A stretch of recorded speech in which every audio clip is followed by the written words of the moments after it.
Hey everyone, welcome back. And today you can see I'm in a different location. I typically bake in my brother and his girlfriend's apartment, but today I can't do that because I'm actually baking my brother's girlfriend a birthday cake. And so what I'll be making is a coffee cake, and I actually picked this recipe because I thought it would be the easiest cake I could make, and I think I might be very wrong with that. It has taken me over an hour to prep all of the ingredients. Maybe that's because I was a little slow or whatever. Maybe it won't take you a whole hour to prep all the ingredients, but I hope the rest of making the cake won't take so long. So first what we need to do is make the cinnamon ribbon that goes through the coffee cake. I don't know why I need to make this first, but this is probably one of the easiest bits. So I'm just going to combine 3 tablespoons of packed brown sugar. Also going to combine instant coffee and cinnamon. I'm just gonna put it all in the same bowl, mix it up, and then we're gonna leave it off to the side. I should also mention that I've been preheating the oven for the past hour as well to 350, so it's hot in here. You definitely do not need to preheat the oven until you start combining all the ingredients. You don't need to do it while you're prepping them like I've been doing. So next what we're going to do is combine the coffee crumb topping. And so we're going to combine 1.25 cups of all-purpose flour, 1/2 cup of brown sugar, and then 2 teaspoons instant coffee, 3 teaspoons ground cardamom, which I actually didn't have. I didn't know cardamom is so expensive. For like the little jar it was like 20 bucks, and I was like, not gonna do it for just this one cake. Maybe if other recipes start calling for it, I will I'll get some, but I'm not using it. I'm just adding a bit extra cinnamon, and then also 1/4 teaspoon of salt, and then 1 stick unsalted butter, and then just chopped into cubes. So you're just gonna combine all of that together, and then you're gonna use your hands to pinch the butter. So that way it is all combined throughout, and you don't just have chunks of butter. I don't know, my butter's pretty warm, so I don't know if I needed to actually pinch it together. Maybe if you're using colder butter. Mine has been out at room temperature for the past hour, like I mentioned, probably 5 times at this point. Okay.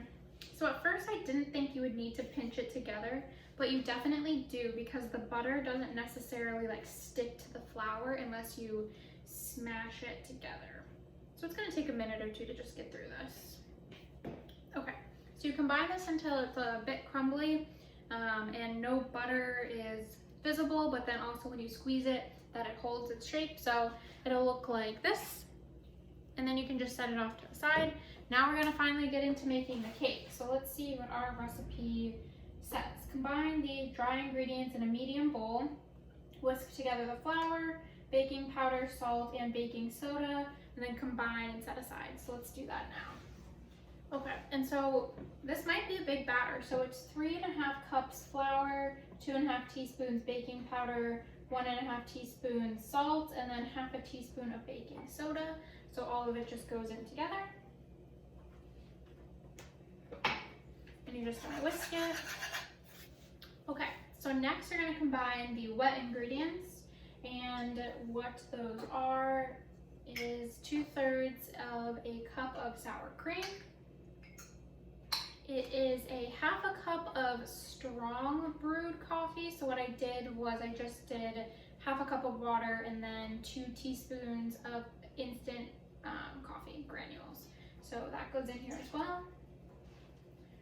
And then you're gonna add 2 teaspoons of vanilla. I managed to dirty every single measuring utensil when I was going through this process, and so I'm too lazy to get it out.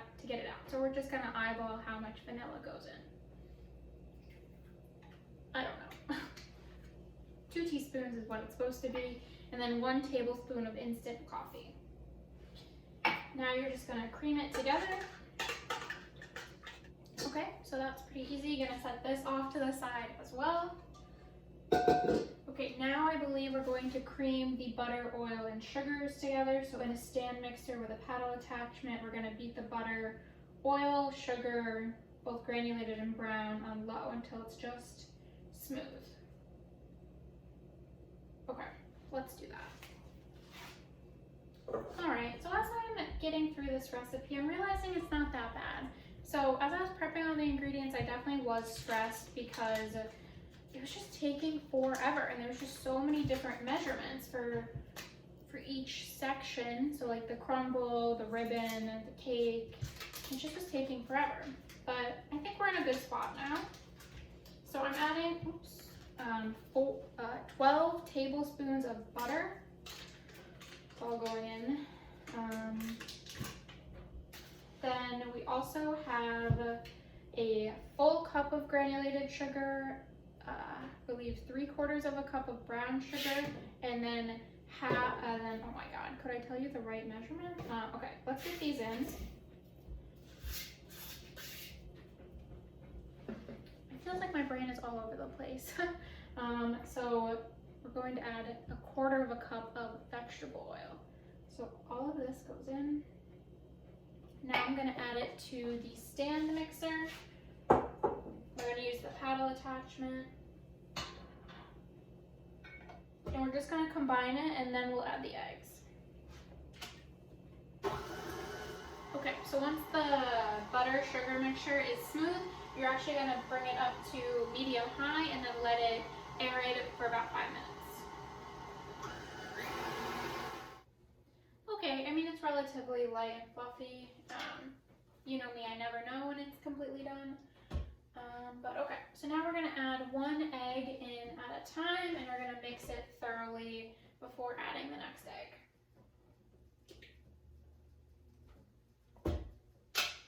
So this is pretty combined. Now we're gonna start adding in the flour and wet ingredients. So what we're gonna do is we're gonna alternate back and forth between the dry ingredients and wet ingredients as we combine them.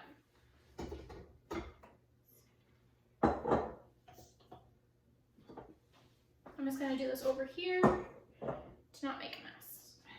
So like I said, about 1/3 dry ingredients.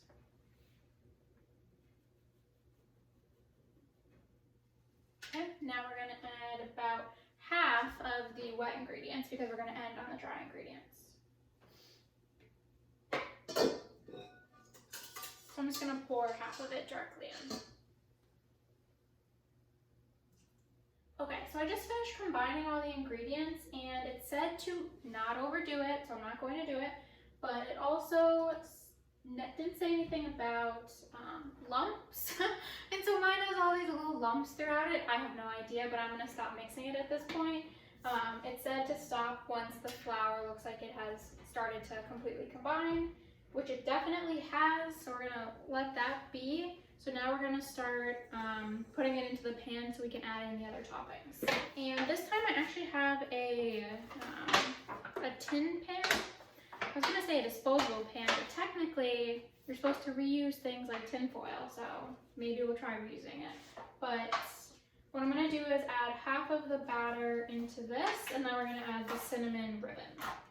Honestly, I'll show you what the batter looks like. It is so stiff. Like, this is what I would imagine like bread dough to be like. So I did butter the pan pretty generously, so hopefully it comes out once it's baked.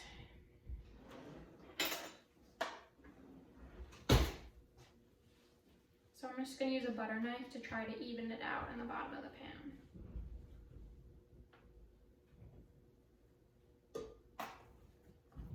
Yeah, that's easier.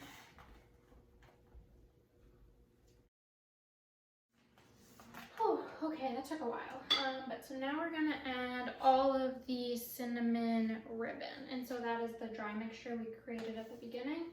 And so it says to cover this, like every inch of it, because it's gonna be the in-between layer. So I'm just gonna start slowly, give it a light layer, and we can always add a second dusting. But we don't wanna miss any spots. Okay, that wasn't too bad. I wonder if you can see it. Okay, so now what we're gonna do to add the top layer is going to doll up it, and then we're gonna smooth it out. So we're gonna see how that goes. All right, so it's a pretty decent sized cake, and heavy too. So you can see how high up it comes from the sides.